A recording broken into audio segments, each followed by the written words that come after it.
ഏത്തപ്പഴവും ഗോതമ്പ് മാവും കൊണ്ടുള്ള ഒരു കിടിലൻ റെസിപ്പി ആയിട്ടാണ് ഞങ്ങൾ ഇന്നിവിടെ വന്നിരിക്കുന്നത്. കേരള ഫുഡീസ് ക്ലബിൻ്റെ മറ്റൊരു കുക്കിംഗ് വീഡിയോയിലേക്ക് എല്ലാവർക്കും സ്വാഗതം. വീഡിയോയിലേക്ക് കടക്കുന്നതിന് മുമ്പ് ചാനൽ സബ്സ്ക്രൈബ് ചെയ്യാനും ബെൽ ബട്ടൺ പ്രസ് ചെയ്യാനും മറക്കരുത്. നമുക്കപ്പോൾ വേഗം വീഡിയോയിലേക്ക് പോകാം.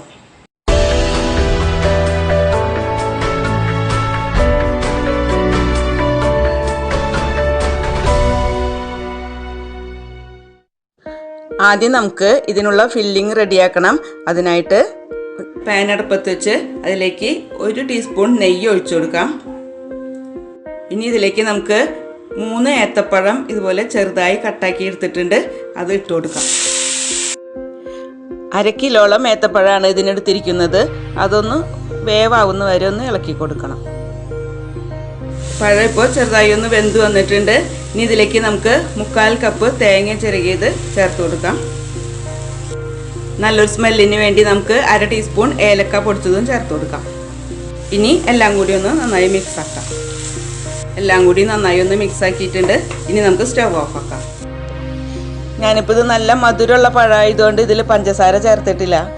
ഇതിപ്പോൾ മധുരം കുറവുള്ള പഴമാണെങ്കിൽ കുറച്ച് പഞ്ചസാര ചേർത്താൽ നന്നായിരിക്കും. ഇത് നമുക്ക് ചൂടാറിയതിന് ശേഷം ഫില്ലിങ്ങിനായിട്ട് ഉപയോഗിക്കാനുള്ളതാണ്. ഇനി ഞാനിവിടെ ഇത്രയും ഗോതമ്പിൻ്റെ ചപ്പാത്തി മാവ് എടുത്തിട്ടുണ്ട്. ചപ്പാത്തി മാവിൻ്റെ കൂട്ടമൊക്കെ എല്ലാവർക്കും അറിയാമല്ലോ, അതുകൊണ്ടാണ് അത് ഞാൻ പറയാത്തത്. ഇത്രയും ചപ്പാത്തി മാവാണ് എടുത്തിരിക്കണേ. ഇനി നമുക്ക് ഈ മാവ് ഓരോ ബോളുകളാക്കിയിട്ട് എടുക്കാം.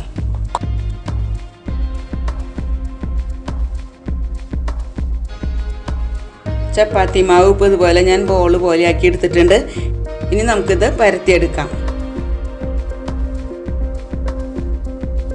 വളരെ തിന്നായിട്ട് വേണം ഇത് പരത്തിയെടുക്കാനായിട്ട്.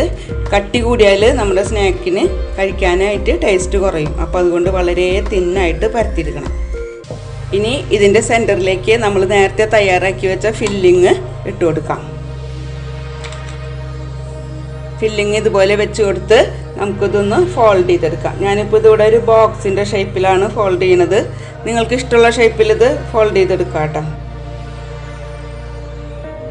ഈ വീഡിയോയിൽ കാണുന്നത് പോലെ നമുക്ക് ഓരോ സൈഡും ഫോൾഡ് ചെയ്ത് ഒരു ബോക്സ് രൂപത്തിലാക്കാം.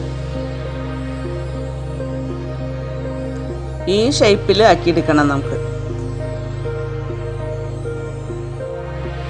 ഈ ഷേപ്പിലാണ് ഞാനിവിടെ ഫില്ലിങ് ചേർത്ത് ഫോൾഡ് ചെയ്തെടുത്തിരിക്കുന്നത്.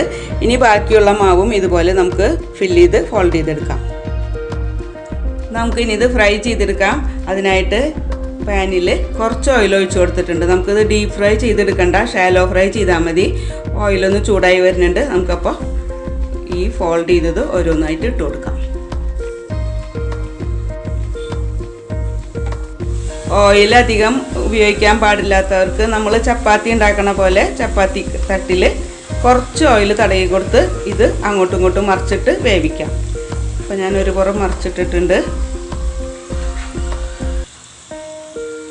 ഇതിപ്പോൾ 2 ഭാഗവും വെന്ത് വന്നിട്ടുണ്ട്. നമുക്കിനി ഇതിൽ നിന്ന് മാറ്റാം.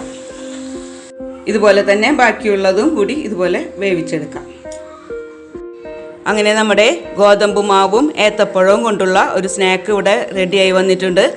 വളരെ ടേസ്റ്റി ആയിട്ടുണ്ടത്. എല്ലാവരും ട്രൈ ചെയ്ത് നോക്കുക. ഈ വീഡിയോ നിങ്ങൾക്ക് ഇഷ്ടമായാൽ ലൈക്ക്, ഷെയർ, സബ്സ്ക്രൈബ്, കമൻറ്റ് എന്നിവ മറക്കരുത്. മറ്റൊരു ദിവസം മറ്റൊരു കുക്കിംഗ് വീഡിയോ ആയിട്ട് കാണാം. അതുവരെ ഗുഡ് ബൈ.